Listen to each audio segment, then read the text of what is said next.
Boa tarde a todos. Vamos dar início, então, à live em casa, oferecida pela Casa de Oswaldo Cruz. Nós já estamos aqui com os nossos palestrantes e com o nosso debatedor. Esse tema inaugural dessa série, nós teremos próximas 2 lives, nesta quinta e na outra terça, né? A live de hoje será sobre memória e cidadania, o patrimônio no século XXI. Essa primeira live e as 2 próximas é uma iniciativa do mestrado profissional em preservação e gestão do patrimônio cultural das ciências e da saúde, da Casa Oswaldo Cruz, do qual sou o coordenador. Eu sou Renato Gama Rosa, sou arquiteto da Fiocruz e coordenador do mestrado.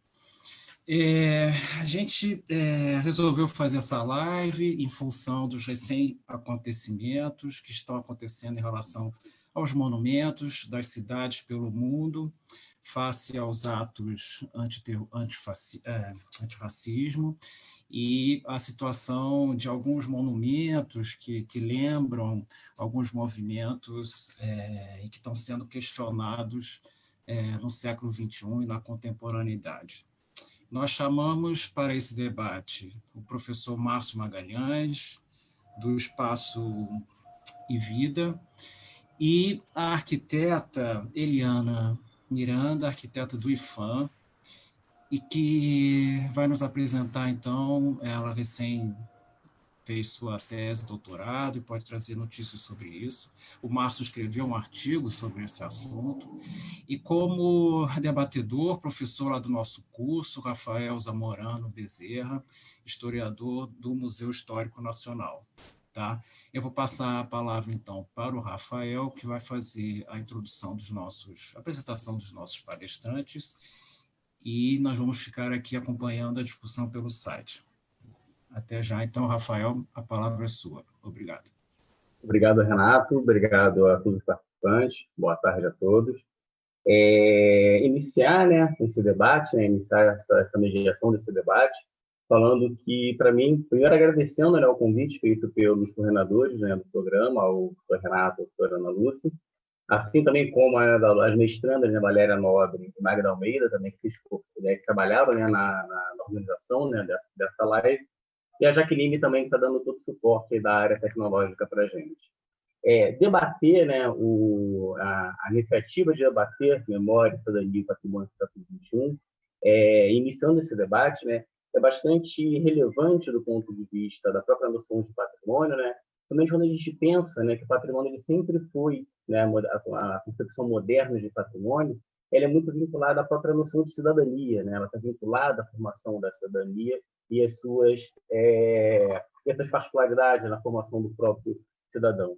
Então, nesse sentido, eu acho que esse debate vai ser bastante profícuo, ele vem ao encontro, né, da função pública do patrimônio, da função pública das instituições de memória e de pesquisa. E, para iniciar o debate, então, eu vou passar a palavra ao professor Márcio Magalhães, que é historiador, doutor em História das Ciências da Saúde pela POC e coordenador do Pedagógico do Espaço e Vida. Márcio Magalhães, obrigado. Passo a palavra, então, ao professor. Boa tarde, gente. Antes de qualquer coisa, aí, agradecê-los aí pelo convite, né? Ana Lúcia, o Renato, Rafael, a Valéria, todo mundo que se envolve, que está envolvido aí nesse primeiro debate, né? Eu tenho um carinho muito grande pela Fiocruz, pela Casa de Oswaldo Cruz. Toda a minha formação aí, após a graduação, foi lá. Então, um carinho muito grande, é um prazer muito grande estar aqui. Eu me inteirei desse debate, quer dizer, nunca foi um objeto de pesquisa para mim, né? Mas participando dos diversos grupos de WhatsApp, eu vi que a discussão em um dos grupos, que era justamente o grupo da faculdade, né? Vários historiadores ali, as pessoas colocaram a questão e, para minha surpresa, havia uma quantidade razoável de pessoas fazendo a defesa da derrubada aí das estátuas, né? Com vários argumentos. E eu confesso que aquilo ali me impressionou nesse primeiro momento. Me impressionou, mas me estimulou também, porque eu, juntamente com as pesquisas na Fiocruz, quer dizer, eu já tenho alguns anos também que eu desenvolvo atividades como professor de turismo educacional, né? A gente faz trabalhos de campo, aulas de campo no ambiente externo. Então, assim, eu sou um professor que não fico restrito à sala de aula. O tempo inteiro eu estou circulando com a garotada aí por vários espaços e muitas vezes aqui no Rio de Janeiro. Então, assim, esse é um ponto que eu acho que é importante aqui demarcar, né? Eu falo desse lugar também, falo como historiador, mas falo como um professor que usa bastante os monumentos, de maneira geral, não só as estátuas, os monumentos como um recurso.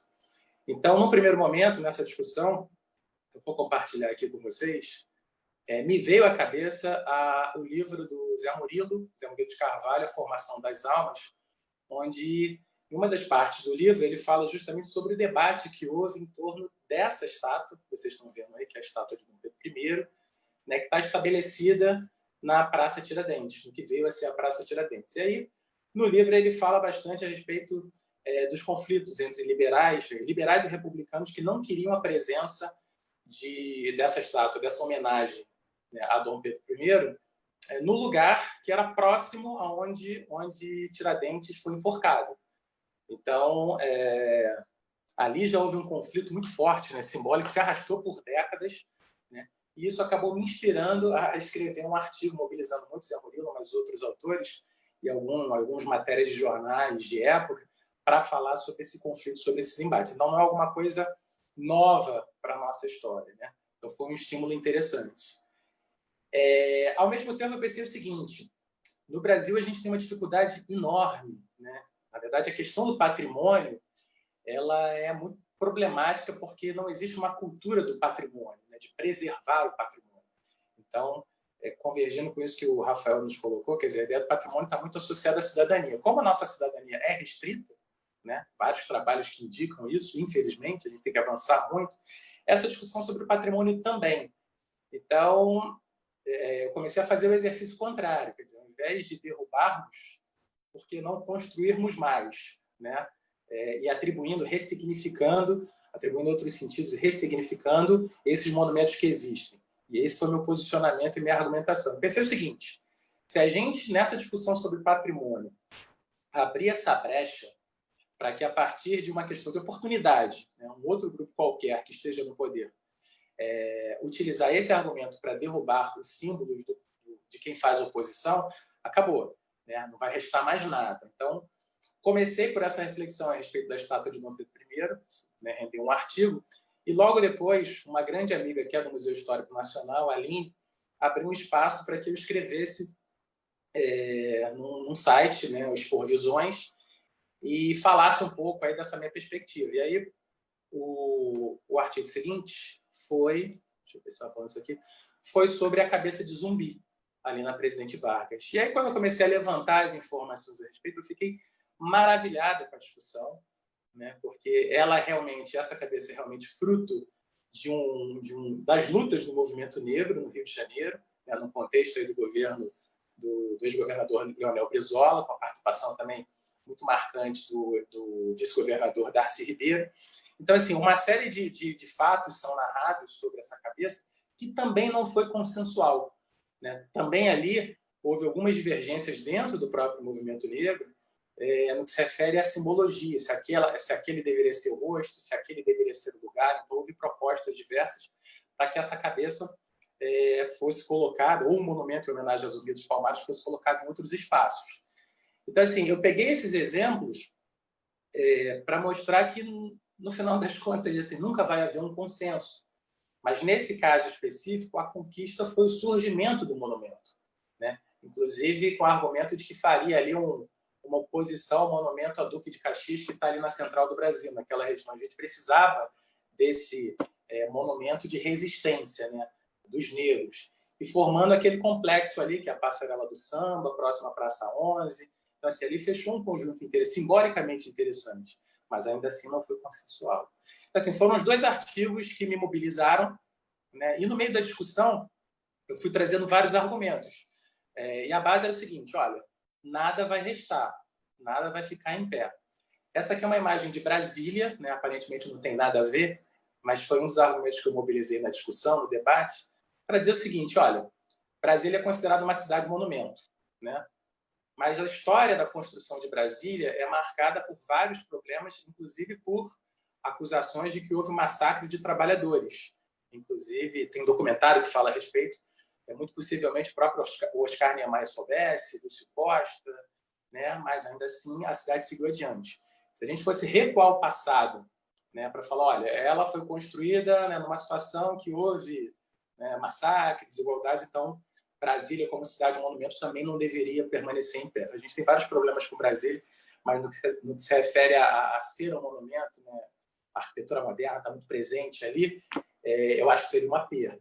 Então, assim, busquei ampliar a discussão e levantar o seguinte: os riscos que a gente corre quando abre esse precedente. Por mais que a gente tenha muitos argumentos para questionar a simbologia de uma determinada obra, é importante que a gente fique atento a essas brechas, né, para que não seja uma mera questão de oportunidade. Um outro grupo qualquer vai se apropriar dessa mesma prática para eliminar. A gente tem, por exemplo, uma estátua do Vladimir Herzog em São Paulo. E a gente tem atualmente um governo federal de extrema-direita. Então, assim, eles vão ter argumentos para derrubar os símbolos, né, de representantes, de resistências populares da esquerda. Eu acho isso um risco muito grande. Falo de onde também. Como eu expliquei, quer dizer, tenho como atividade, né, faço isso já há muitos anos, esse trabalho com alunos pela cidade do Rio. Aqui, por exemplo, eles estão na Pedra do Sal. Foi o primeiro monumento, né, foi reconhecido aí patrimônio, o primeiro em homenagem aos negros no Brasil. Ele foi, inclusive, um pouco antes do monumento em homenagem a Zumbi. A gente usa muito, e esse é um recurso que eu acho que vale a pena. Quem está em sala de aula, às vezes, não tem essa noção. Vale muito a pena, ou não tem condições de fazer isso efetivamente com uma grande frequência, mas a gente acaba que consegue fazer isso. A gente leva essa criançada para a rua e a gente não faz isso para simplesmente reafirmar o significado de determinados espaços. Nessa dinâmica, a gente fala dessas origens, mas fala dessas reapropriações, dessas reconstruções. E isso é de uma riqueza enorme, são várias camadas de história. A gente está falando de várias camadas. Né? Uma estátua, um monumento, ele não está fossilizado ali, quer dizer, o seu significado ele não é eterno, ele é relido a todo momento. E essa releitura também rende muito para a gente, é pedagógico. Pedra do Sal também, a gente faz teatralização. Aqui, o IPN, Instituto dos Pretos Novos, né, onde a gente mostra o cemitério dos Pretos Novos, que é todo um trabalho ali de recuperação, de resgate desse patrimônio, né, na contramão da ideia de destruir determinados símbolos. A gente busca incentivar aí, a ocupação, a criação de novos símbolos, de novos espaços. Aqui é um exemplo também, quer dizer, fiz questão de destacar essa imagem, né, quem conhece ali o Cais do Valongo, um dos nomes seria Cais do Valongo e o outro nome Cais da Imperatriz. Então, houve uma sobreposição ali de símbolos. E aí, retirar, por exemplo, o símbolo da monarquia, ali, o símbolo do império, pelo menos estou defendendo essa perspectiva aqui, seria você perder essa dinâmica da história. A gente narra, inclusive, isso para os alunos. A gente explica, olha, isso aqui, esse espaço aqui, o espaço de desembarque de escravizados africanos, em algum momento da própria história, isso gerou uma vergonha muito grande para essa elite racista, né?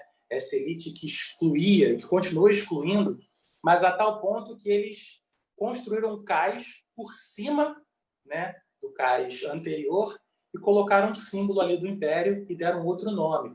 Mas falar a respeito desses embates, falar a respeito dessa dinâmica, eu acredito que seja um elemento de riqueza, né? Sem a gente idealizar os símbolos do poder, né? A gente sabe que vive uma sociedade desigual, excludente, racista, machista. A gente sabe de tudo isso. Agora, esses símbolos são importantes para a gente indicar que houve isso, que isso fez parte da nossa história e que é preciso que a gente se volte contra isso, construindo novos símbolos. Para fechar a exposição aqui, pelo menos de imagem, quer dizer, a gente mobiliza bastante, é um espaço que eu gosto muito, porque tem várias estátuas, a nossa Praça 15 de Novembro. Se eu perguntar para vocês agora quais são as estátuas que existem na Praça 15 de Novembro, possivelmente nem todo mundo sabe quais são exatamente as estátuas. Mas fazer esse trabalho, a gente faz esse trabalho de dialogar. Né? A gente tem, por exemplo, ali General Osório, mas também tem de Dom João VI, tem do João Cândido, não na Praça 15, um pouco mais afastada, a gente tem a estátua de Tiradentes. Então, a gente tem algumas estátuas que, de alguma forma, dialogam entre si, e apresentar isso, democratizar isso, né, deixar isso acessível ao público, me parece importante, né? Uma das propostas nesse debate foi a retirada de estátuas para que elas ficassem dentro de determinados espaços, talvez novos museus. E aí, se a gente não tem um contexto brasileiro, a gente se perde um pouco nessas ideias que, às vezes, a gente importa de uma maneira crítica. A gente já tem uma dificuldade enorme em manter os nossos museus. Esse é um ponto. Os museus, eles vêm crescendo em frequência, né? As pessoas especializadas em museu podem, inclusive, confirmar ou não o que eu estou dizendo, mas parece que o número de visitas cresce, mas ainda é algo restrito. Então, você retirar uma estátua de um espaço público, democrático, e colocar num determinado museu, pode surtir um efeito contrário. Pode ficar ainda mais restrito, e isso é um problema. Então, assim, de novo, a ideia de patrimônio, né, surge lá no século XVIII associada à ideia de cidadania. É importante que a gente amplie esses espaços, que a gente amplie esses caminhos e os nossos símbolos, que a gente crie novos símbolos, que a gente coloque esses símbolos acessíveis a toda a população, mas não que a gente destrua. Assim. Realmente, eu acho que destruir abriu um precedente muito perigoso. Né? As estátuas, elas são cicatrizes, para pegar aí, né, uma imagem que foi utilizada por um dos textos que eu li. A estátua é uma cicatriz da história, e é importante que ela permaneça lá, desde que, óbvio, né, abrindo essa... se ela não for um símbolo que efetivamente oprima, né, a gente tem situações de história contemporânea onde determinados símbolos foram erguidos, eles estavam muito relacionados à opressão. E aí parecia legítima a destruição, a derrubada. Mas, no nosso caso, não me parece, ainda que sejam símbolos associados à exclusão, em algum momento histórico, hoje em dia eles não parecem mais carregar esse mesmo peso que já houve no passado. Aí, só para ilustrar o tipo de atividade que a gente faz, que a gente acredita que seja uma riqueza enorme. Então, abrir mão disso, né, prescindir disso, me parece realmente um equívoco, uma perda. Né? Deixa eu parar aqui. A transmissão das imagens era só para ilustrar. Então, assim, para fechar, não sei quanto tempo me resta, né, se ainda falta muito, se falta pouco, até porque é interessante abrir para o debate, também para a exposição da Eliana. Vai ainda 5 minutos. 5 minutos? Maravilha. Eu conversava até um pouco antes com a Eliana. Meu objeto de pesquisa, né, vou fazer que pode parecer uma digressão aqui. Meu objeto de pesquisa na casa de Oswaldo Cruz foi, quer dizer, houve mais de um, mas o principal foi a lepra. Eu falo lepra porque antecedeu o período colonial, não estava colocado hanseníase, mal de Hansen. E aí o que a gente trocou foi o seguinte: muitas vezes aqui a gente faz opções pelo caminho, né, que simbolicamente tem a sua relevância, mas que parece mais fácil, ou acaba sendo o caminho mais fácil. Né? O Brasil ele participou dessa discussão, que era uma discussão mundial, para mudar o nome da doença, que carregava muito estigma. Né? Então, para que as pessoas não fossem chamadas de leprosa, que elas carregavam a lepra, houve propostas que eram mundiais para que o nome mudasse. No final das contas, o Brasil mudou. Né? Oficialmente, a gente não pode mais falar lepra, para fazer uma referência ao mal de Hansen, a hanseníase. No entanto, o Brasil é o segundo, se eu não estiver enganado, ainda é o segundo no mundo em casos da doença. Então, a gente opta, muitas vezes, por aquilo que simbolicamente pode até estar correto, é correto, mas que acaba sendo mais fácil, só que a gente fica restrito àquela mudança. Né? Então, nesse caso, lutar contra o racismo, lutar contra o machismo, a desigualdade social é importante, é fundamental. Esse conflito simbólico ele faz parte, mas a gente não pode correr o risco de ficar restrito a ele. Esse é um ponto. E o outro, eu acho que a gente não pode recuar, né, ao período que antecede lá o século XVII, quando Locke publica lá uma carta, né, falando da tolerância. Eu acho que é importante que a gente saiba, né, isso se torna cada vez mais urgente para os dias de hoje, que a gente consiga dialogar com as diferenças. E quando eu digo isso, não é aceitar o intolerante, né? O intolerante que usa da nossa tolerância para destruir a democracia, para impor a sua intolerância. Eu acho que isso não deve existir. Agora, conviver com a diferença, ressignificar, colocar o debate, né? Ter o espaço para debate, eu acho fundamental. E acho que essa discussão a respeito das estátuas passa por aí. Acho que seria um ganho muito grande se a gente ampliasse, não se a gente restringisse.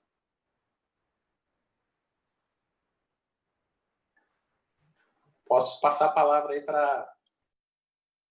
Obrigado, professor Márcio. Então, sem muita demora, vou passar então, a palavra agora à professora Eliana Miranda, que é doutora em Planejamento Urbano e Regional Policulto, com estágio doutoral na Universidade de Tours. E a professora Eliana também é servidora do IFAM. Seja bem-vinda, professora, a palavra é sua. Oi, obrigada. Agradeço a todos aí pelo convite, principalmente ao Renato aí por ter articulado essa live, né, que eu acho que é um debate super importante, super atual, né, e que a gente precisa, na verdade, pegando até o gancho que o Márcio disse, né, na verdade, nós precisamos debater, né, e eu acho que temos muito pouco, né, ainda temos muito poucos espaços para discussão, para debate, né, até o próprio exercício da cidadania, né, é comprometido no Brasil. Então, eu acho que cada vez mais precisamos pensar sobre essas questões e, sobretudo, né, órgãos públicos, né, de memória da preservação, universidades, né, e a gente poder fazer esse encontro de pensamentos para expor, né, o que está em jogo, né, todas as contradições que são colocadas para a gente no dia a dia, os desafios, as nossas condições dos espaços públicos das cidades, né, a condição urbana da cidade, e que eu acho que precisamos de mais debates, né? E a pandemia, né, de toda forma, acabou que eu acho que nós, nessa coisa do trabalho remoto e da gente estar em casa, eu acho que isso fez com que a gente conseguisse até articular mais espaços de debate, né, coisas que dificilmente seriam colocadas, na verdade, estabelecer, né, um seminário presencial ou esses encontros presenciais, muitas vezes até é mais complicado, né? E acaba que essa estrutura de espaço virtual, a live, acaba que a gente consegue interagir melhor, até em relação a outros estados, outros países, a gente está conseguindo, inclusive, conversar com mais pessoas, com mais pesquisadores e abrir novos caminhos de discussão, né? Então, eu acho que isso talvez seja uma coisa que a gente possa pensar até levar para o futuro, né? Quando a gente conseguir driblar essa coisa da pandemia, driblar essas situações e, enfim, né? E articular melhor esses espaços de debate, porque realmente faltam, né? Eu vou explanar aqui e vou tentar conduzir uma relação, porque como eu sou arquiteta, né, eu não sou historiadora, eu vou tentar colocar o meu olhar mais de arquiteta, né, diante desse debate, pegando exemplos mais dessa área, né? Então, eu vou compartilhar aqui Ops.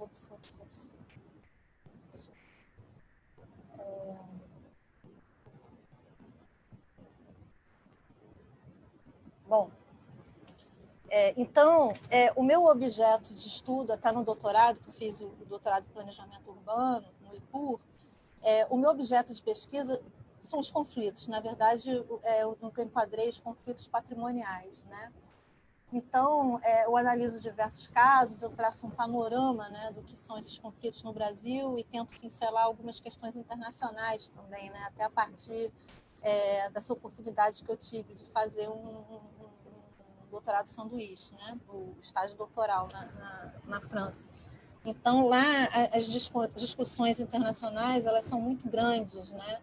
Então, eu acabei tendo estudado, né, algumas questões que aí eu até trago para cá. E aí, né, diante desse contexto que nós temos agora, né, que é nesse surgimento, nessa insurgência, né, do movimento do Black Lives Matter, né, que se expandiu, né, praticamente para boa parte do mundo, né, na Europa, e aqui chegou ainda um pouco que acanhado, digamos assim, né, mas por conta, talvez, da questão que a gente vive hoje no Brasil, né, da incidência alta, né, dos casos de Covid, enfim, isso pode ter contribuído nesse freio, né, das movimentações, ou não, enfim. Mas o que parte é que, assim, dentro do meu objeto de trabalho, eu vou estudando sempre essa questão das reivindicações sociais e as disputas, as narrativas que estão em disputa, né? Essas narrativas, elas vão ser, na verdade, o que eu chamo de uma disputa pelo patrimônio imaginado, que é um conceito que eu venho trabalhando de alguns anos para cá, e cada um imagina seu próprio patrimônio, cada um tem as suas memórias, e aí há essas disputas, né, de reivindicações de memórias, né, de grupos menores ou de grupos maiores, enfim. E aí, né, o caso que eu acompanhei diversas discussões, né, em grupos, até no Facebook e também no WhatsApp, Instagram, nas redes sociais em geral, né, que foi essa questão que ocorreu lá em Bristol, né, que criou uma grande polêmica, né, do que fazer com essa estátua, né, de um dos maiores mercadores, né, de escravos na Europa, sobretudo na Inglaterra, né, que é do Edward Colston, né, e que ele foi mercador no século XVII, me parece. E aí essa estátua, enfim, jogaram a estátua no rio, picharam, depedraram, e aí várias pessoas, né, enfim, acharam que devia ser isso mesmo, né? Outros achavam que deviam pegar essa estátua e colocar no museu da maneira como ela se encontrava, depredada, para marcar esse período, né? Mas a questão que eu acho que vem aí, né? Há sempre uma rota que indica para uma questão que as pessoas estão ali reivindicando por maior democracia, que as pessoas estão reivindicando por mais justiça social, que as pessoas estão reivindicando pelas suas memórias, né? Ou pela não que seja uma alteração de narrativa, mas que a sua narrativa também esteja presente no espaço urbano, né?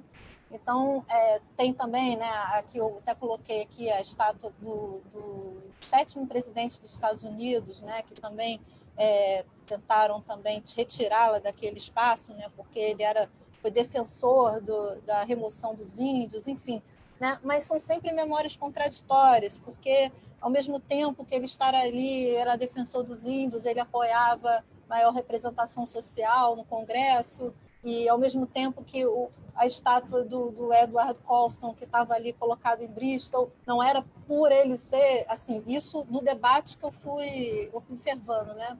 Não exatamente por ele ser o mercador de escravos, mas por ele ter trazido benefícios para a cidade, enfim, são inúmeras, né, as narrativas e as questões históricas que estão ali envolvidas. Então, nesse sentido, concordo com o Márcio, né, que ele quando ele argumenta que, olha, as estátuas são cicatrizes, né, da nossa história, né? E aí, se a gente for pensar o patrimônio, né, quando a gente faz a patrimonialização, né, a gente está, na verdade, institucionalizando a memória, né? E nessa institucionalização vão estar ali presentes diversas contradições, né? Diversas narrativas diferentes, né? E que o patrimônio é isso, ele vai abrigar desde a sua origem, né, essas contradições entre a memória e o esquecimento, os símbolos da tirania e das lutas sociais, do trabalho, do luxo, da riqueza, porque a gente tem conservado os palácios, as igrejas, que foram, e aqui no Brasil, que foram construídas pelos escravos, as igrejas coloniais, né? A gente tem na Europa a grandes quantidades de palácios, de castelos, enfim, que são os símbolos do luxo, símbolos da riqueza. Ao mesmo tempo, a gente tem a preservação do patrimônio operário, urbano, enfim, são essas memórias que estão ali presentes para a gente não se esquecer do nosso passado. Então, se na medida que a gente começa a jogar fora, né, essas memórias, como é que a gente vai lidar com isso no futuro, né? Então, aqui, o que substituiu, né, eu trago aqui essa exposição daqui, o que substituiu a estátua lá do Edward Colston, desculpe, lá em Bristol, né, foi da ativista, eu vou ver aqui o nome dela, porque é difícil de gravar mesmo, é Jan Haidt, que ela subiu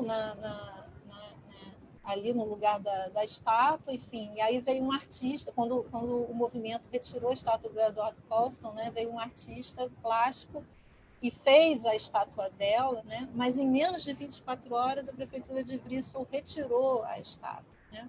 Isso provocou uma onda de protestos também, mas aí qual foi o argumento da prefeitura, né? Para além de um argumento da burocracia, que era uma estátua irregular e que não havia tido aprovação, né, do órgão competente para se colocar a estátua, tendo em vista que é um espaço público, ele sinalizou que isso deveria ser aberto à população, quer dizer, a população deveria escolher, votar pelo que se colocar em cima do pedestal, né? Então, enfim, são questões, né, que surgem diante disso, né, e que, de alguma forma, até o poder público se colocou numa posição que não era contrária, mas se colocou numa posição de debate. Olha, vamos debater sobre o que colocar realmente em cima desse pedestal, né, considerando que é um espaço público.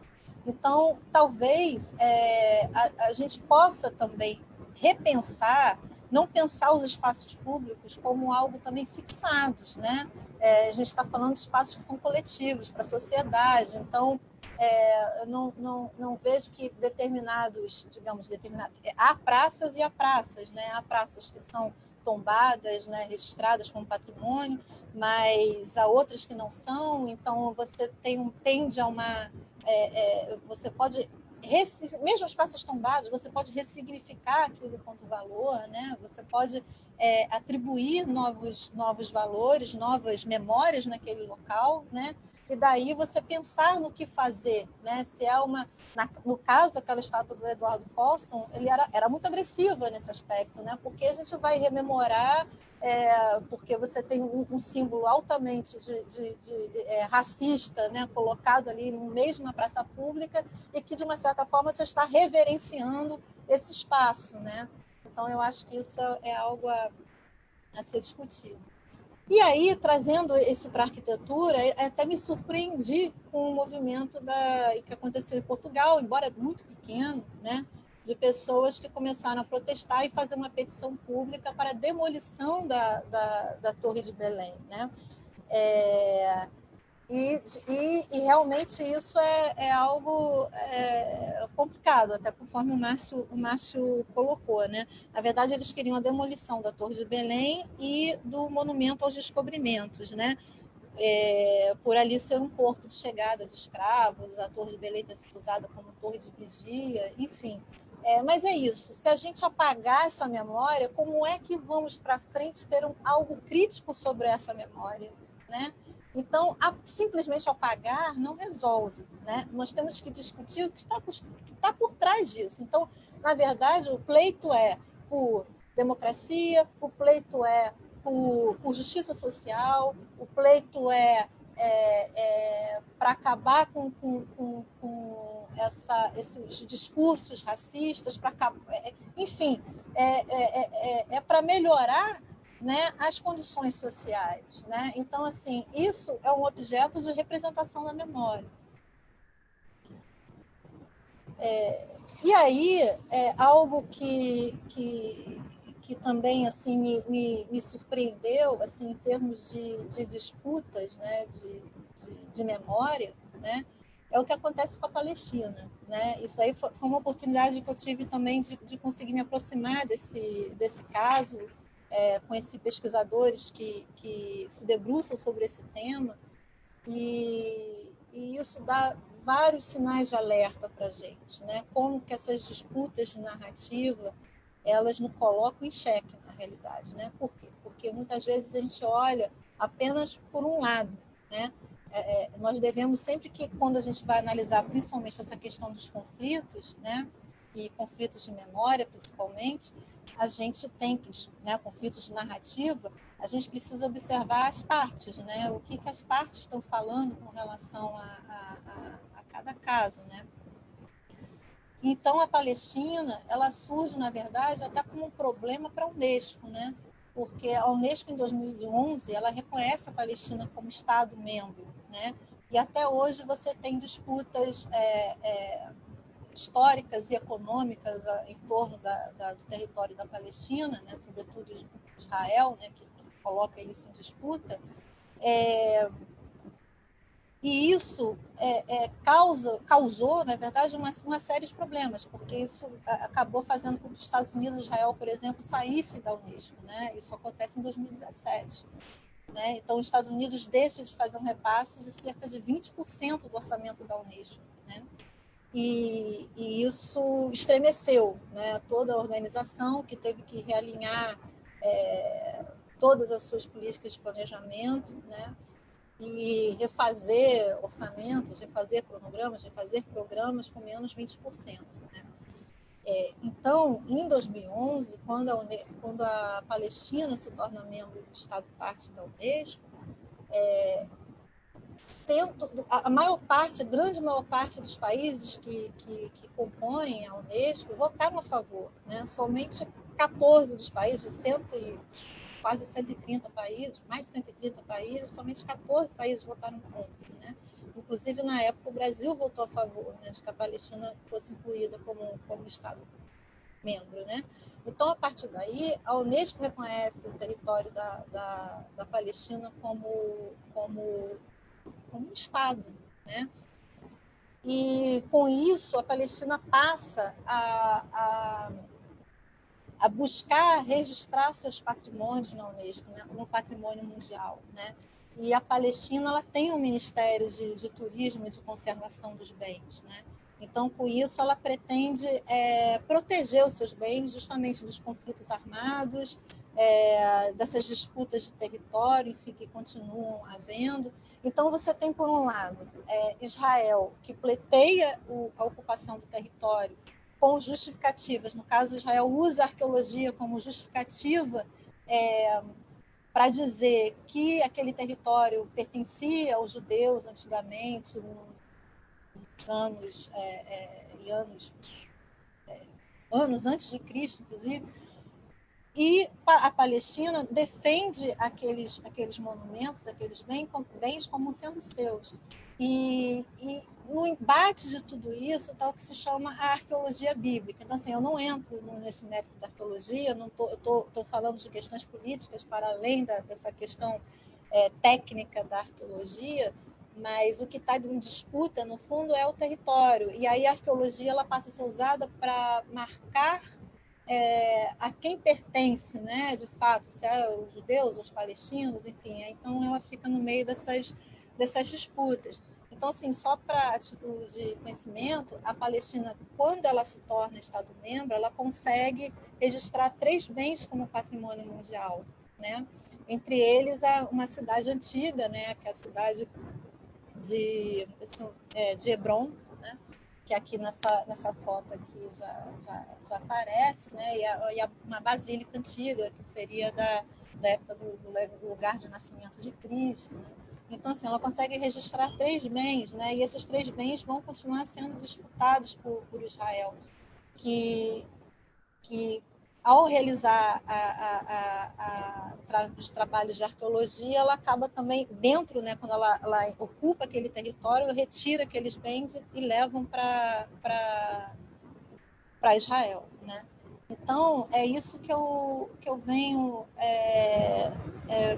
trabalhando assim, um pouco nessa questão desses conflitos e dessas disputas de memória que acabam trazendo, né, na prática, né, o que acontece, né, com os bens em si, né, e também nesse jogo político no qual a Unesco ficou, ela foi, diante de tudo isso, ela foi obrigada, ela se sentiu obrigada a defender o patrimônio. Olha, estamos aqui defendendo o patrimônio, nem que seja para isso, a gente vai assumir a Palestina como Estado. Enfim. Aqui eu coloco assim, uma outra questão também que tem começado a surgir, assim, bastante polêmica nessas disputas de memória, que é o caso de Chernobyl. Né? Assim, a gente quase nunca ouviu falar disso, quer dizer, aconteceu esse acidente, né, nuclear em 1986, né, um maior desastre ambiental da história, né, que vai levar 1000 anos para que o território seja de novo utilizável, né? Mas o interessante desse caso é que tem alguns pesquisadores, eles vão estudar esses conflitos e colocam sobre uma, digamos assim, sobre um enquadramento que seria o dark tourism, né? Que é assim, tipo um turismo sombrio, né? Que muita gente vai... Chernobyl recebe cerca de 10 mil pessoas durante o ano, né? Que as pessoas vão visitar a cidade e tal. Mas a questão que se coloca ali, né, é que a cidade Pripyat, né, que é onde era a cidade que foi construída pelos trabalhadores que vão trabalhar na usina, né? Ela fez 50 anos. Quando ela fez 50 anos, né, houve uma comemoração, né? As pessoas foram, isso ocorreu em 2016, salvo engano, as pessoas foram lá comemorar, os antigos moradores, quer dizer, tinha muita gente que nasceu na cidade, voltou ali, né? Então, essas pessoas estão pleiteando determinados reconhecimentos locais ali, porque acham que aí já associa, já é um discurso voltado para o turismo, né? Então, por exemplo, a Ucrânia surgiu agora, acho que foi, se eu não me engano, no início de 2020, já começando a preparar um dossiê para a candidatura de Pripyat a patrimônio mundial, né, pela Unesco, porque para a Ucrânia ali são memórias importantes e tal.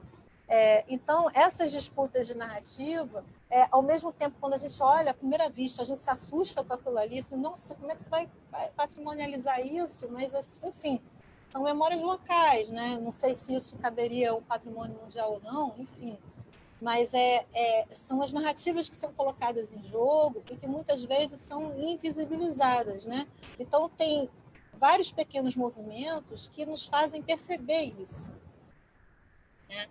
E aí a gente tem, que acho que o fundamento de tudo isso é o quê? Lembrar para não esquecer, lembrar, né, que a gente não pode esquecer do passado escravagista, que a gente não pode se esquecer de um passado que negou memórias para muita gente, né? Então, se a gente apaga, né, o que a gente faz dali para diante, né? Então, por exemplo, hoje existem grupos de pessoas que crescem, que contestam que o Holocausto, né? Começam a contestar que o Holocausto não existiu. Então, que Auschwitz não foi um campo de concentração. Então, se a gente, né, tem registrado isso como uma memória, né? Há um prédio que está ali, são vários prédios, né? Há um território que está ali, né? A estação ferroviária, né, ainda se mantém, né? Os trilhos estão ali, ninguém nem retirou os trilhos. Você imagina se a gente não tivesse isso? Imagina se esse campo de concentração tivesse sido demolido. Talvez no futuro, daqui a 50 anos, talvez todo mundo acreditasse que não tivesse havido o Holocausto. Não sei, entendeu? Então a gente tem que pensar também, não só, né, nas relações do passado, a gente também tem que pensar no presente, sobretudo, e no futuro, né? No presente, como esses símbolos eles estão, como a gente pode significar, né, isso que está no presente, como a gente pode ressignificar no futuro e como a gente pode, na verdade, rememorar isso no futuro, né? Porque o homem, né, sociologicamente, digamos assim, ele precisa de algo concreto, né, para ser um suporte da memória, né? Então essas questões elas ficam bem mais evidentes, né? Aí o Cais do Valongo também seria um outro símbolo desse, como o Márcio até usou como exemplo, né? Então havia essas disputas também dessas questões narrativas, né? Mas ele nem chegou a ser classificado na Unesco como um lugar de sofrimento, né? Porque o campo de Auschwitz, né? Ele foi registrado como memória do sofrimento, né? Porque é isso, muitas vezes essas memórias elas são sofridas e elas podem estar ali presentes para nos lembrar daquele período de sofrimento, né? Então isso eu acho importante, né? Até como o Morra, né, nos coloca, né? E o que é importante de tudo isso, né, é para a gente sinalizar que né, as pessoas, né, os cidadãos, eles têm direito à memória, né? É esse direito à memória que ele vai estar realmente... eu não digo que esse direito à memória não estaria em disputa, essas narrativas estão em disputa, mas o direito está ali. E se a gente colocar, digamos assim, linkar isso com os nossos casos brasileiros, né, a gente ainda tem instrumentos que vão,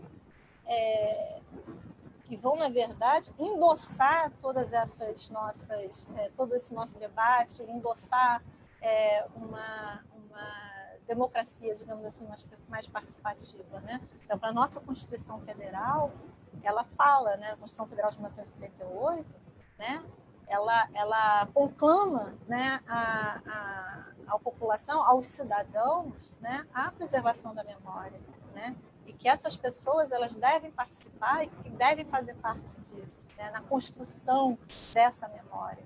E aí nós temos também o Estatuto da Cidade, né? O Estatuto da Cidade ele vai nos levar ao entendimento do direito à cidade, né?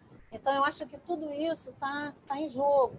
Então, na medida em que nós temos os movimentos antifascistas, movimentos antirracistas, e, por outro lado, nós temos movimentos que não, a gente quer justamente preservar essa memória contraditória, essa memória que nos faz sofrer, porque é importante para a gente não esquecer.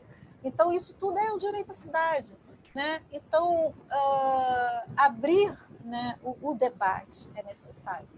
Abrir. Então, as pessoas, né, elas têm o Cais do Valongo, o registro dessa memória do Cais do Valongo, ela foi amplamente discutida pelos movimentos sociais negros, né,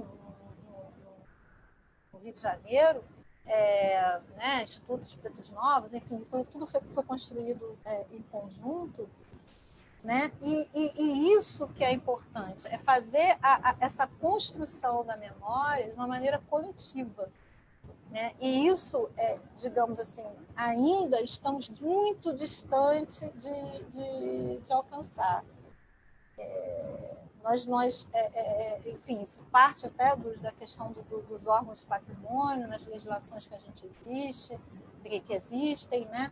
Mas a aplicação do que está disposto no Estatuto da Cidade, a aplicação que está disposto na Constituição Federal é que nós devemos buscar alcançar. E, a partir daí, a gente almejar, né, uma maior participação, uma maior democracia participativa, que a gente possa, no futuro próximo, de repente, quando tivermos um espaço público que esteja em julgamento, digamos assim, popular, esteja em análise, a gente possa até, de fato, ressignificá-lo e, de repente, substituir alguma coisa ou outra. Eu não sou contra a isso, né? Pelo contrário, eu acho que nós devemos colocar as questões no debate, né? No Brasil, não sei, o Brasil é muito amplo, não sei se alguém, de repente, vem aqui e conhece, não, olha, tem uma estátua que, sei lá, foi apedrejada, as pessoas não querem, enfim, isso a gente precisa discutir, né? Se aquela memória que está ali presente, aquela cicatriz, né? Eu gostei muito desse conceito do Márcio, aquela cicatriz da história que está ali presente, ela de fato, ela merece estar ali, merece estar num lugar, merece ser colocada no museu, né? Tem gente que defende, não, vamos fazer um museu das estátuas recolhidas, vamos fazer um museu da memória, para quando aquelas estátuas que forem retiradas do espaço público, colocar no museu, enfim, isso pode, de fato, dar alguma discussão, né? Estátuas que, de fato, simbolizam muito, né, a coisa racista, né? Simbolizam muito a questão da dominação colonial, talvez. Então, que agridem, né? Nos agridem, né? De uma certa forma, tendo em vista que a gente tem hoje uma teoria, já todo um pensamento voltado para estudos da decolonização, né, ou pós-colonização, né, sobretudo nos países africanos, né? Então isso está muito em debate, e que o patrimônio ele não é esse patrimônio ele não é um consenso, ele não precisa ser um consenso, né?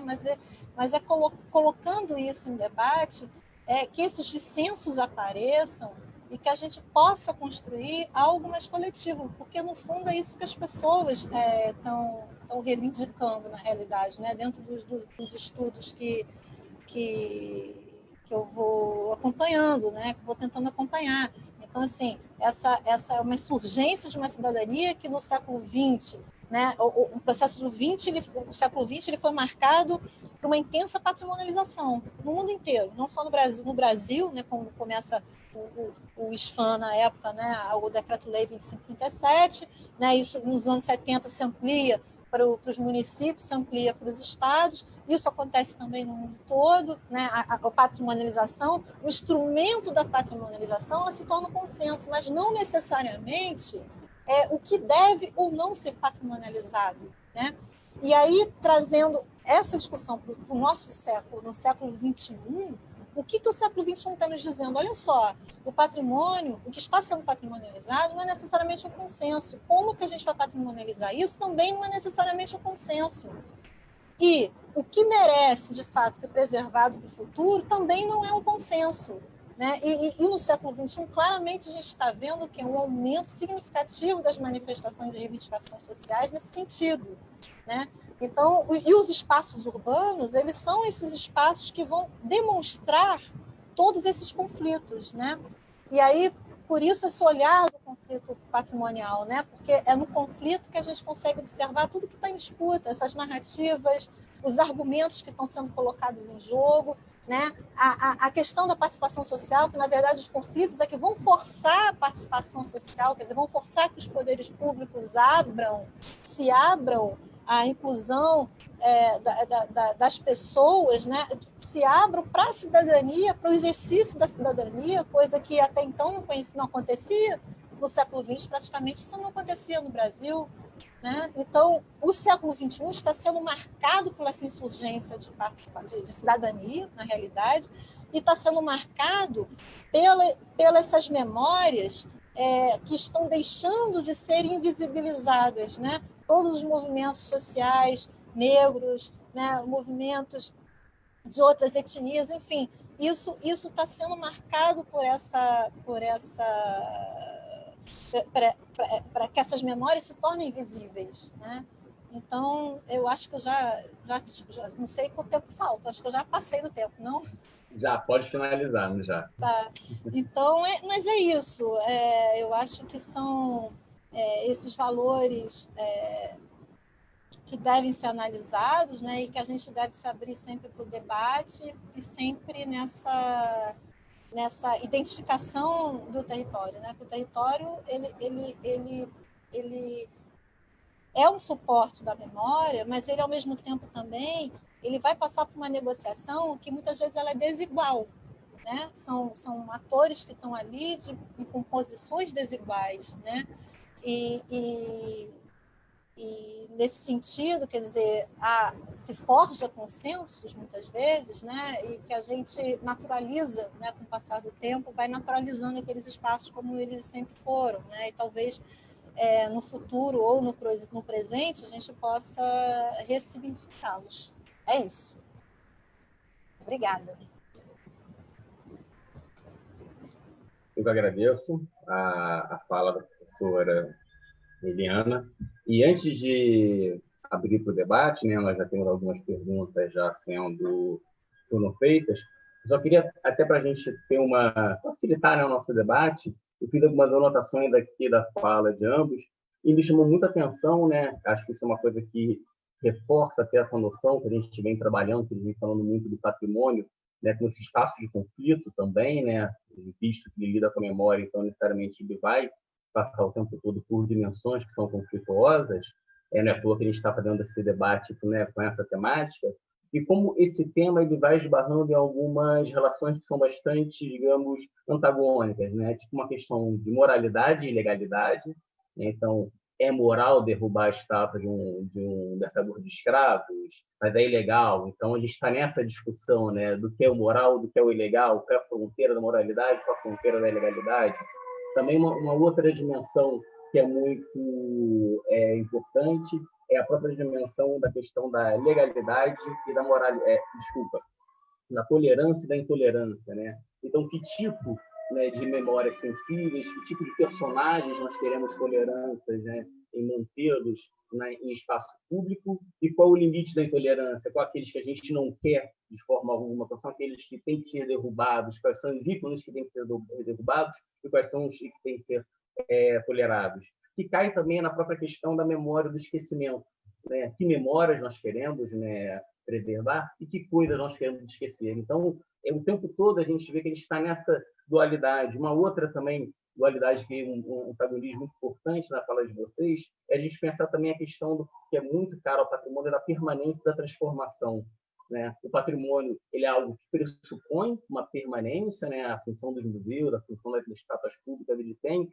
uma caráter de preservação por conta de permanência, mas também eles têm que ser objetos de transformação, né? Então, aí o tema da ressignificação dessas estátuas, a ressignificação desse passado se coloca bastante visível. E, portanto, a gente cai de novo na questão da conciliação e conflito, né? O patrimônio está o tempo todo nessas duas esferas, né? Como conciliar memórias e quando ele também é objeto abertamente de conflito.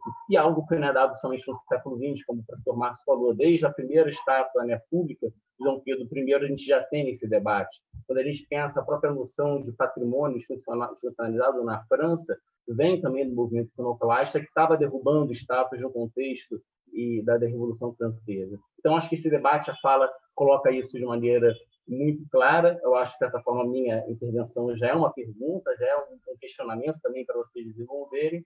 E a professora Ana Lúcia Girão, ela já fez algumas perguntas que eu vou passar aqui para vocês. A primeira pergunta da professora, ela escreve aqui: alguns símbolos vinculados a períodos de repressão que não são necessariamente estátuas, mas nomes de vias públicas e logradouros. Exemplo, a Ponte Rio Niterói. Se mudássemos os nomes destes locais, deveríamos também manter o registro, contextualizar sua nomeação e também renomeação? Uma pergunta que a professora faz para o Márcio. E ela continua: sei que, neste momento, seria dificílimo tentar implantar no Brasil algum órgão, conselho com especialistas, historiadores e com escutas de público que pudesse propor ou avaliar a instalação de monumentos públicos, bem como os nomes de logradouros e vias públicas. O que você acha, Eliana? Deixa eu ver se mais uma pergunta aqui, professora. E ela pergunta também se Pripyat poderia ser incluído na categoria de memória sensível, como é o caso do Cais do Valongo. Também é para a professora Eliana. Então, acho que não tem mais perguntas, então passo a palavra para vocês novamente. Bom, em relação à Ponte de Niterói, antes eu acho que é importante, primeiro, deixar como questão, qual é o limite? Qual é o limite? A fala do Rafael, inclusive, mostrou o quão difícil é a gente estabelecer, a gente ter clareza, talvez porque não seja possível mesmo, né? A gente tem mudança, tem uma dinâmica, né, da existência, da vida urbana, se a gente pensar em cidades, que acaba promovendo esse tipo de mudança, derrubada de determinados prédios e monumentos, a modificação de ruas, né? A gente tem algumas publicações, inclusive, que mostram a história dos nomes das ruas, como passou por modificações. Mas isso dentro de uma dinâmica, no certo sentido, não planejada, né? O que me incomoda, no certo sentido, e aí quando eu falo isso, não é que não possa haver mudança, que o patrimônio seja algo absoluto, imutável, isso também é uma bobagem, não é. Mas eu acho que ele muda dentro dessa dinâmica, né, com o tempo. Os valores vão mudando e as relações vão mudando, então é possível que haja mudança. Só que eu acho que é importante a gente ter como referência, eu pelo menos tenho como referência, a tolerância, eu acho que é uma conquista nossa, a ideia de patrimônio que nem sempre existiu na história da humanidade, né? O que será da Itália, por exemplo, né, que é um país monumento? Se a gente tiver que refazer, né, ou destruir tudo que existe na Itália, né, por conta das relações de opressão, então assim, a Itália acaba, deixa de existir como espaços de monumentos. Então, as nossas igrejas, né, Eliana lembrou aqui das igrejas aqui do período colonial, então, assim, ter como referência patrimônio, cidadania, tolerância, para que a gente amplie, né, as possibilidades, para que a gente traga novos símbolos, para que a gente ressignifique os símbolos, eu acho que isso é acho que é super válido, é importante e inevitável, na verdade. Então, essas mudanças são inevitáveis. A ponte Rio-Niterói, ela entrou, numa das discussões, ela entrou no meu argumento, que é o seguinte, eu acho que ninguém, quer dizer, ninguém, né? Mas é um grupo, espero que seja muito minoritário, tem alguma simpatia pelo ex-presidente Costa e Silva, né? Que dá nome à ponte Niterói. Então, a mudança é possível, como qualquer outro nome? É possível. Mas vamos pensar a própria referência àquele espaço. Assim. Lógico que é uma coisa que é difícil da gente, eu estou especulando aqui, mas quem chama a ponte de Niterói de ponte Costa e Silva? Quem chama a linha amarela de Carlos Lacerda? O Parque da Catacumba de Parque Carlos Lacerda? Tem uma dinâmica que é viva, né, na cidade, que as próprias pessoas dão outro nome. Posso dar um exemplo daqui. Eu sou morador do bairro de São Cristóvão e sou vascaíno. Na década de 90, se eu não me engano, um vereador sugeriu que uma parte do bairro se transformasse em Vasco da Gama. Posso dizer a vocês, ninguém chama de Vasco da Gama. As pessoas continuam chamando de São Cristóvão. E aí vamos pensar, vamos especular mais um pouquinho. Se a gente tem realmente, assim, o que seria bom, no certo sentido, a gente tem uma consolidação, né, de práticas efetivamente laicas, né, que não façam essa mistura entre poder e religião, esse tipo de coisa. A gente tem, por tradição, vários bairros que têm nomes de santos. E aí, de uma hora para outra, essa correlação de forças muda, as pessoas resolvem achar que é uma ofensa, por conta de uma sensibilidade que se envolveu, chamar São Conrado de São Conrado, São Cristóvão de São Cristóvão. Então, assim, isso pode acontecer, claro, isso é possível. A gente tem um outro exemplo, a Avenida Suburbana. Oficialmente, ela é Dom Helder Câmara. Ela foi colocada ali numa disputa de poder, porque havia ali, né, um templo gigantesco da Igreja Universal, e aí, numa disputa com a prefeitura, ali passou a ser o nome de um representante da Igreja Católica, mas as pessoas continuam chamando de Avenida Suburbana. Então, ainda tem esses níveis de uso que eu acho que é importante a gente levar em conta e contextualizar. Então, assim, acho que é importante a gente ter muito cuidado para que a gente não traga, como a gente tem vários outros exemplos, a gente traga determinadas realidades que são externas, que não fazem parte da nossa dinâmica, não que a gente não possa incorporar, mas é importante que a gente contextualize. Assim, faz sentido eu derrubar uma estátua, né, que ela representa ou não, ela é ou não símbolo de opressão nos dias de hoje. Ela guardou essa relação no passado, mas hoje em dia ela ainda mantém essa mesma força. Então, acho que é importante a gente levar isso em conta. E o meu medo, num certo sentido, né, eu acho que seria cauteloso, é isso ser pensado como um projeto, né, assim, um projeto político mesmo. Não, então, se eu assumir o poder, eu vou mudar todos os nomes de rua, eu vou derrubar todas as estátuas, que aí, muito francamente, não vai ter fim. Né? Numa situação em que haja essa alternância, e é saudável, no certo sentido, que haja dentro de alguns limites, o outro grupo vai lá e vai exterminar com um símbolo alheio, e aí nada vai restar, nada vai ficar de pé. Então, eu acho que é complicado. Tem uma consideração, não sei se eu posso fazer aqui, sobre o Mentiras de Bronze, que foi o primeiro artigo que eu escrevi, que falava dessa disputa no século XIX. E aí é interessante perceber isso. Assim, ali os símbolos estavam mobilizados, né, as pessoas... E naquele caso, acho que, em certo sentido, havia argumentos até muito mais poderosos, porque a gente não vivia ali.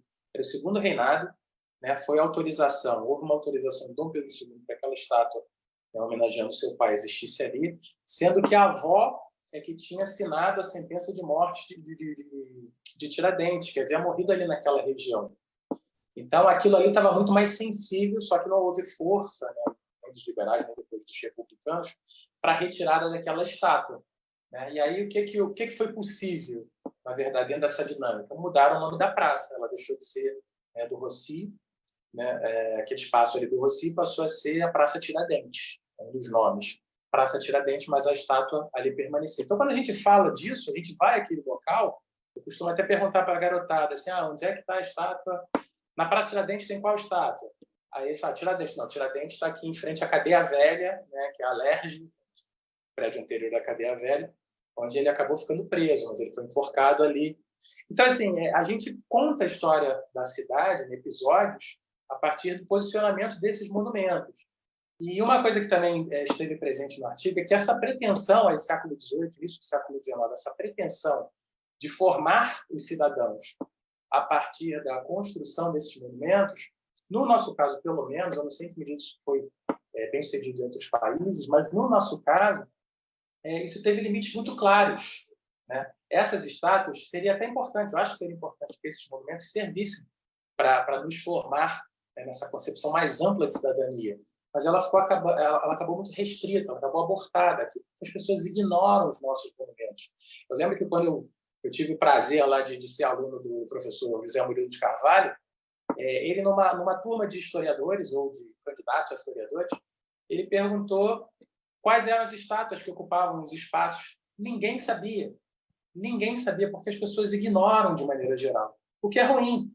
Então, assim, colocar esse patrimônio em debate, colocar as estátuas em debate é fundamental. E aí, se a gente, eu acho, para finalizar, de verdade, assim, não é imutável, não é absoluto, né? Tem uma dinâmica que transforma isso, mas a gente corre um risco enorme de defender um presente permanente. A derrubada de símbolos, né? Vão ao extremo aqui, quando você queima livros, quando você destrói obras de arte, você está propondo ali, a partir de um grupo que chegou ao poder, a gente propõe um presente permanente, o apagamento de memória. Eu acho que esse risco a gente não pode, não deve correr. A gente tem que brigar pela ampliação, pela construção de novos símbolos, pela ressignificação desses símbolos anteriores, mas esse debate tem que estar em voga o tempo inteiro. A gente não pode abrir mão dele. É isso. Obrigado, gente.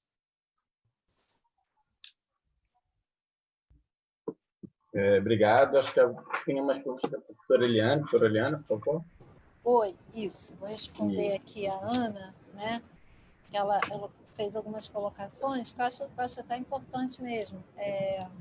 Ela até sugeriu, vou até relembrar aqui a pergunta que ela fez, né? Que é sobre a questão de ter um conselho, né, de especialistas, de historiadores, com escuta do público, né, que pudesse propor avaliar a instalação de monumentos, né? Enfim. Eu acho essencial, na verdade, né? Assim, tudo, né?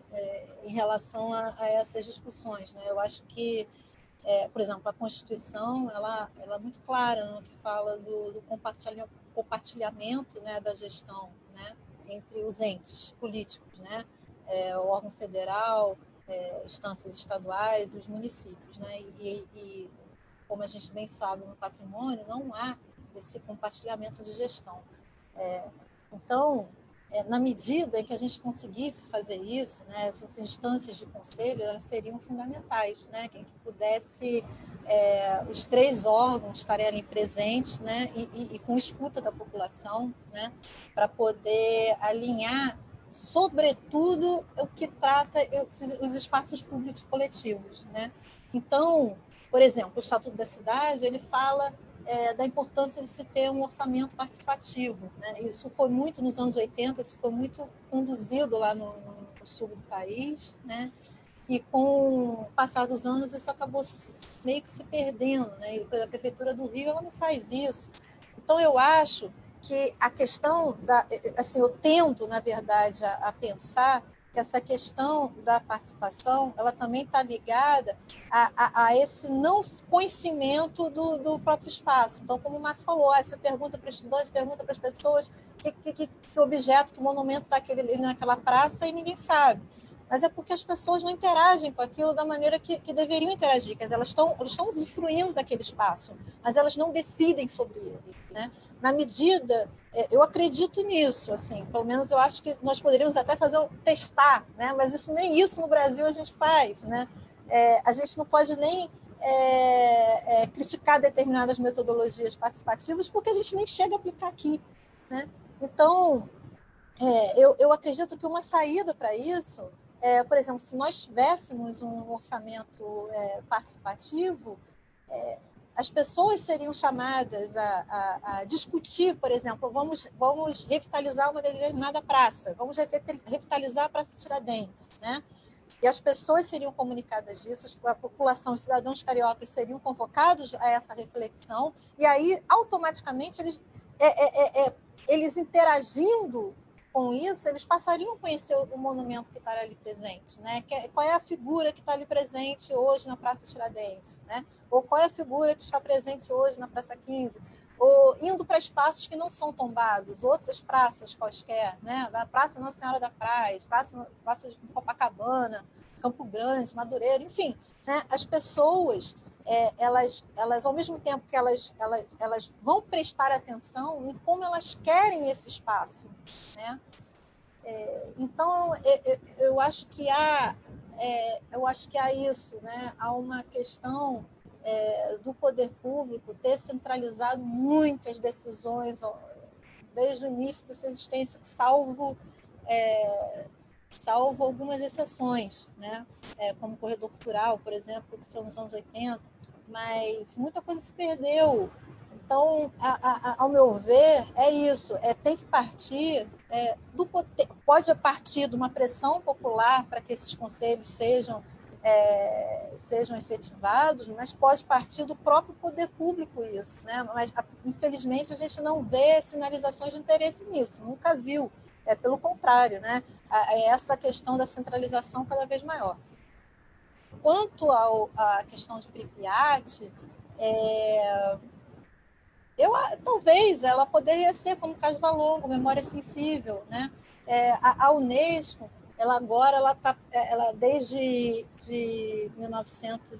desde 2016, 2015, mais ou menos, ela começou, ou antes, 2014, mais ou menos nessa época, ela começou a discutir, né, entre até os conselhos de Commons e tudo mais, a necessidade de ao se fazer um dossiê, o país, ao fazer um dossiê de candidatura, que fosse obrigatório entre aspas, né? Porque isso não está em nenhuma legislação específica, nenhuma carta, enfim, não é uma coisa assim, não foi alterada a Constituição de 1972 para isso.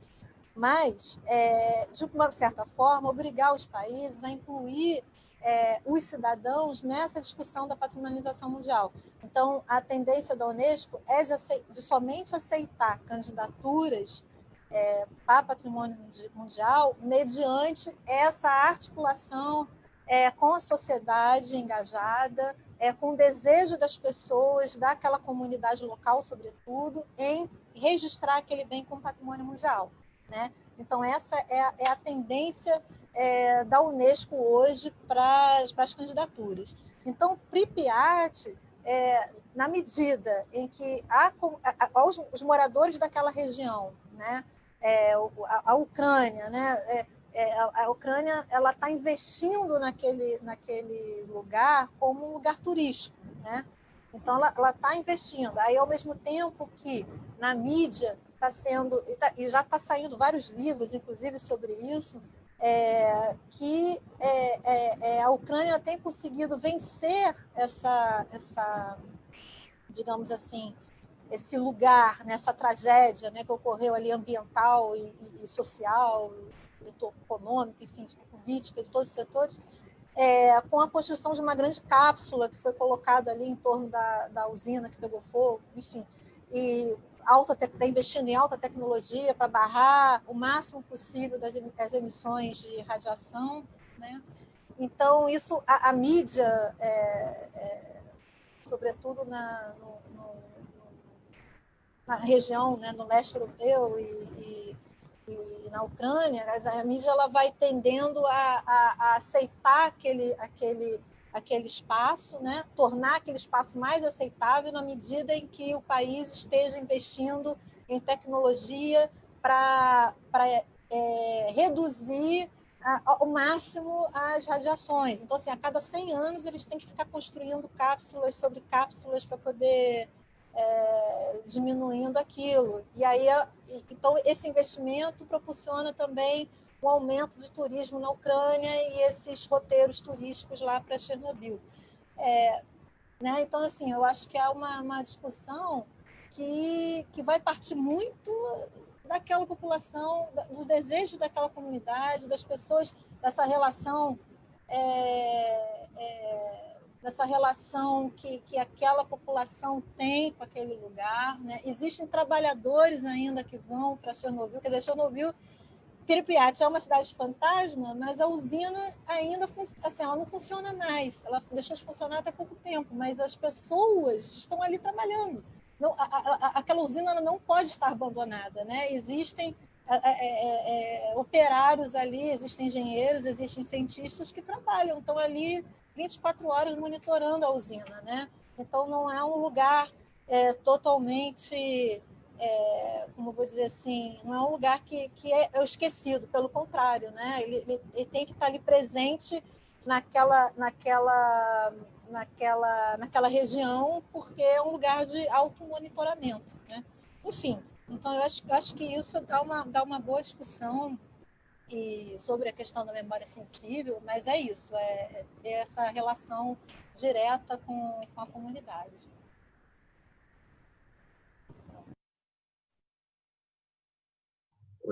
Agradeço, então, aos professores, Márcio e Eliana, tanto pelas falas, né, como pela atenção às respostas, às perguntas, né? Nós não temos mais perguntas, então eu agradeço também a participação nos comentários que a gente tem aqui no Facebook e também a própria audiência, né, que a gente teve aqui na live. Então, passo agora a palavra para o professor Renato, que vai encerrar essa nossa conversa de hoje. Obrigado, Renato. Olha, eu queria agradecer imensamente a participação do Márcio e da Eliana. A gente começou muito bem essa nossa conexão em casa. Foram temas muito interessantes, o debate também interessante, falar de tolerância, intolerância, revisão, né, do papel do patrimônio, né, nessa questão das memórias e das lembranças e dos esquecimentos. Esse é o nosso papel, né, quem estuda com patrimônio está sempre, né, preocupado com isso. No geral, assim, os comentários foram muito bons, as pessoas gostaram muito desse debate. Teve o Vladimir Alves, que botou até um trecho da música do Chico Buarque, né? Página infeliz da nossa história, passagem desbotada na memória das nossas novas gerações. Vai passar, mas fica essa ideia aí do que registrar, né? Do que permanecer, do que ficar, do que não esquecer. Eu queria apenas, para finalizar aqui, lembrar das nossas 2 próximas lives, que vai ser agora esta quinta e na próxima terça, né, dia 30, agora de julho, e dia 4 de agosto. Nós vamos apresentar um dossiê que foi publicado recentemente na revista História, Ciência e Saúde Manguinhos, sobre o castelo lá da Fundação Oswaldo Cruz, que é o símbolo máximo lá da nossa instituição, que completou este ano 120 anos, né? E a gente vai chamar os autores dos artigos para fazer um debate em cima dessa efeméride, né, dos 120 anos da Fiocruz, mas em torno do símbolo maior da nossa instituição, o Castelo Morisco. Então vai vir professor, inclusive lá de Granada, que vai falar sobre esse tema, além dos outros autores que são lá da própria casa de Oswaldo Cruz, né? Eu vou estar no primeiro dia, e depois, o primeiro dia mais sobre acervos e história, o segundo dia falando da questão da preservação desse monumento lá, que é o símbolo da Fundação Oswaldo Cruz. Então, a gente encerra por aqui, agradecer a todos que ficaram até o final e participando, e agradecer muitíssimos professores e o Rafael que fez a intermediação, e esperamos todos nas próximas lives. Fiquem atentos, tem mais por aí. Tá? Obrigado a todos. Obrigado, Renato. Tchau, tchau a todos. Obrigada, tchau, obrigada. obrigado. Tchau. Obrigado. Foi ótimo, foi muito bom, gostei bastante. Gostei também. Muito bom. Obrigada. Várias pessoas elogiando aqui, viu, gente? Muito.